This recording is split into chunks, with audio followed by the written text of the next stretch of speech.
Jóvenes, sean bienvenidos. El contenido de hoy es cómo producen movimiento los músculos esqueléticos. El objetivo es relacionar la función de los huesos con la de los músculos para la generación de movimientos corporales.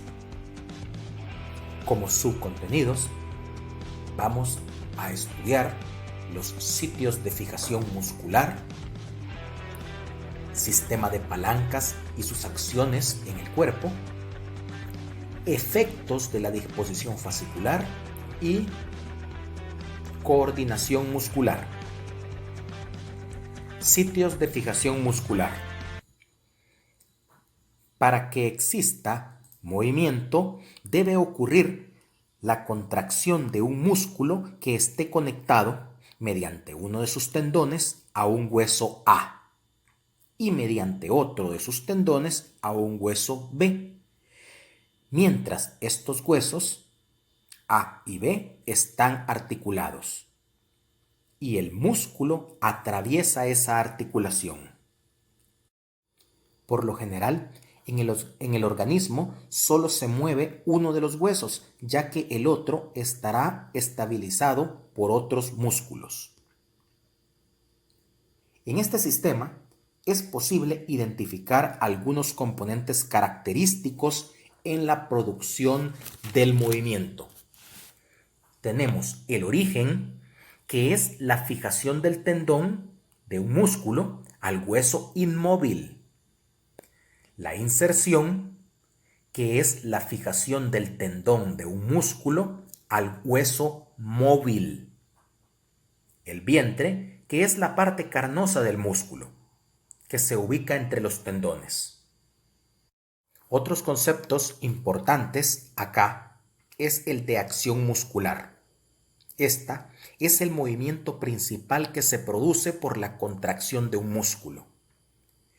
Mientras que acción muscular inversa se refiere a que durante ciertos movimientos específicos del cuerpo se invierte la acción muscular y por tanto cambian las posiciones del origen e inserción en ese músculo.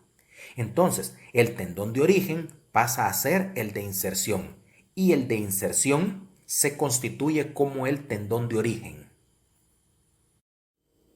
En la imagen se puede observar la acción muscular propia del bíceps, que es la flexión del antebrazo en el codo, movimiento en el que el hueso inmóvil es el húmero, que contendría al origen, mientras que el radio sería el hueso móvil y en él estaría la inserción.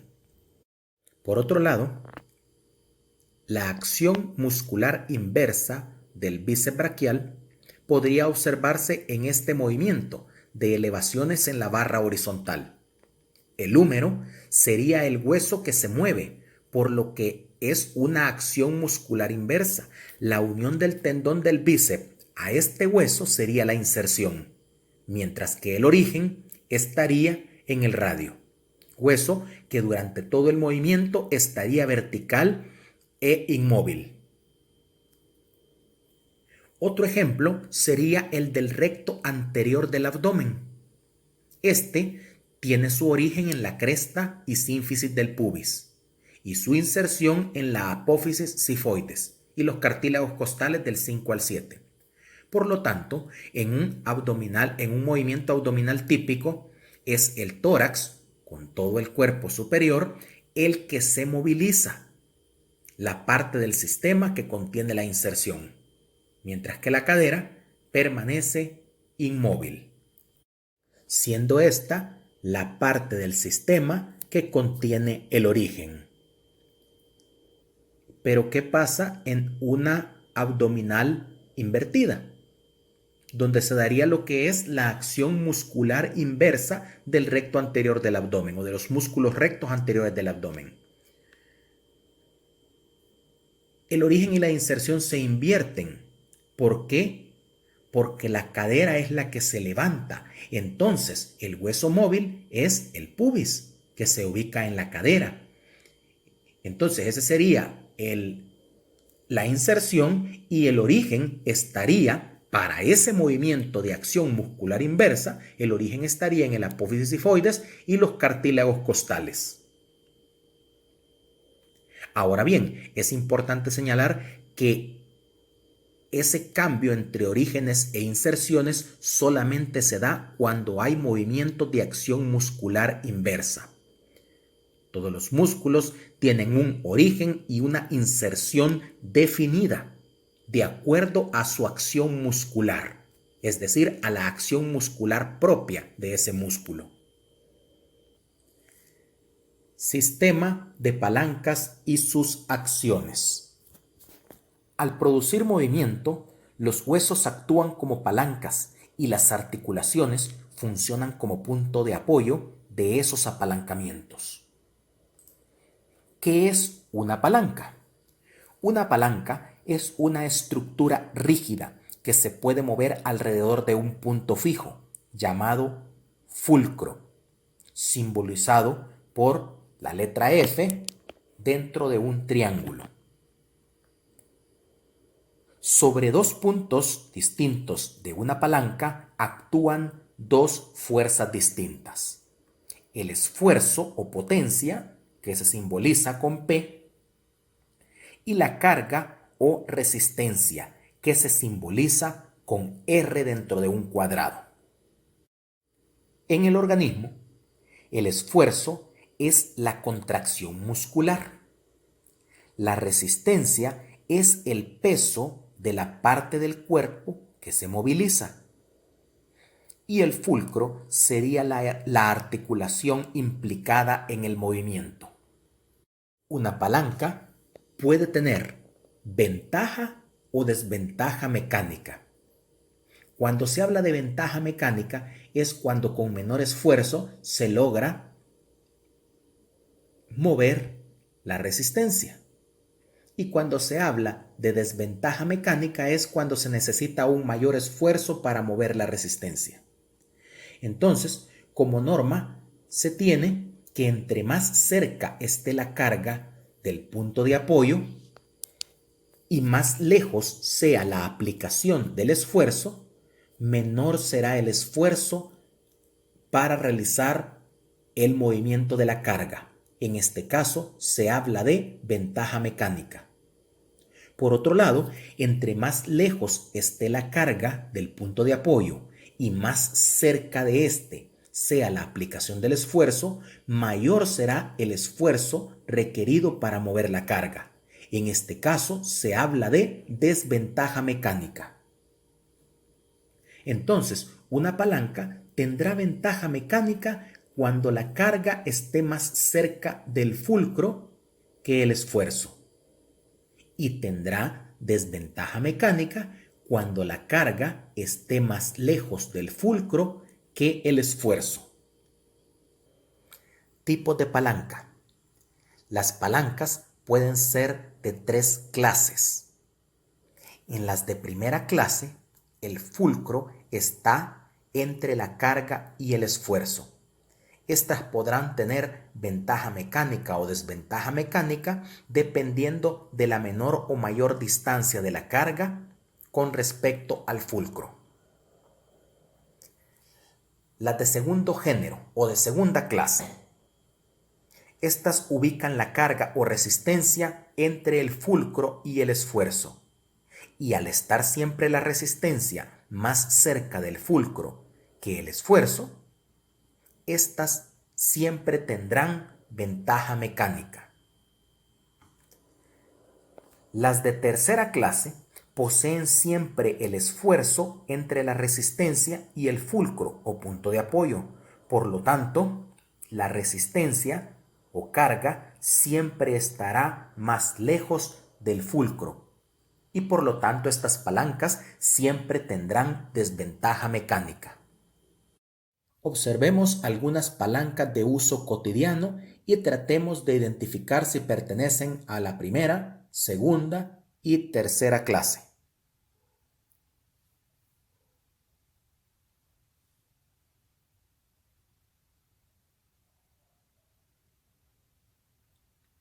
En el cuerpo podemos encontrar de los tres tipos de palancas. En la imagen de la izquierda podemos observar cómo una palanca de primera clase donde el fulcro, que es la articulación atlanto-occipital, se encuentra en medio de la potencia o esfuerzo, que serían los músculos posteriores del cuello, y de la resistencia o carga, que sería el peso de la cabeza. En la imagen del centro podemos encontrar una forma de palanca de segunda clase, donde la resistencia, que sería el peso del cuerpo, se encuentra entre la potencia o esfuerzo, que serían la fuerza ejercida por la contracción de los músculos de la pantorrilla, y entre el fulcro o punto de apoyo, que sería la bola del pie, o llamada también almohadilla plantar. Por último, en la imagen de la derecha se puede observar una palanca de tercera clase, donde la potencia o esfuerzo se encuentra en medio del punto de apoyo, que sería la articulación del codo, y de la resistencia, que sería el peso de la mano. Efectos de la disposición fascicular. Recordemos lo que es un fascículo. De acuerdo a la disposición de los fascículos, es posible hablar de la fuerza y de la amplitud del movimiento. La fuerza de un músculo y del movimiento que produce depende del área de sección transversal. A mayor área de sección transversal, mayor fuerza de contracción. Y el área de sección transversal depende a su vez del número de fascículos y por lo tanto del número de fibras musculares. Por otro lado, la amplitud del movimiento depende de la longitud de los fascículos musculares. La disposición fascicular afecta tanto fuerza como amplitud de movimiento y existen 5 patrones de disposición fascicular: paralela, fusiforme, circular, triangular y peniforme. Este último puede ser unipeniforme, bipeniforme y multipeniforme. En la disposición paralela, los fascículos se encuentran paralelos unos con otros. Ejemplo de estos fascículos los encontramos en el músculo sartorio y en el esterno-ioideo. Luego está la disposición fusiforme, cuando los fascículos tienen forma de husos, es decir, ancho en el centro y angosto en sus extremos. Típico de ellos, el bíceps braquial. Luego está la disposición circular, propia de los esfínteres. Ejemplo de ello sería el orbicular de los labios y orbicular de los ojos. En cuanto a la disposición triangular de los fascículos, típico ejemplo de ello sería el pectoral mayor. Como su nombre lo dice, la disposición de los fascículos es triangular o en forma de aspa de ventilador. Por último está la disposición peniforme, es decir, con forma de plumas, donde el tendón equivaldría al raquis de la pluma y los fascículos musculares equivaldrían a las barbas plumáceas. Como hemos mencionado anteriormente, hay 3 formas de disposición fascicular peniforme. Una sería la unipeniforme, como el músculo extensor largo de los dedos. En cuanto a ejemplos de la bipeniforme, el músculo recto femoral. Y ejemplo de multipeniforme, el músculo deltoides. Coordinación muscular. La acción coordinada de los músculos requiere que para producir los movimientos corporales, estos funcionen como agonistas o motor primario, antagonistas, sinergistas y fijadores.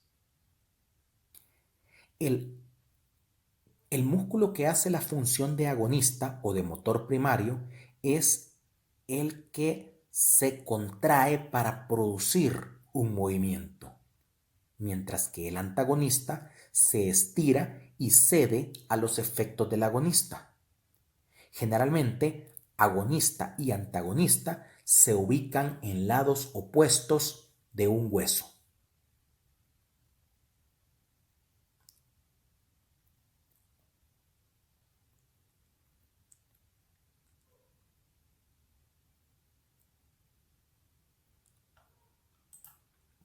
Es importante señalar que dependiendo del movimiento, un músculo puede funcionar como agonista o como antagonista.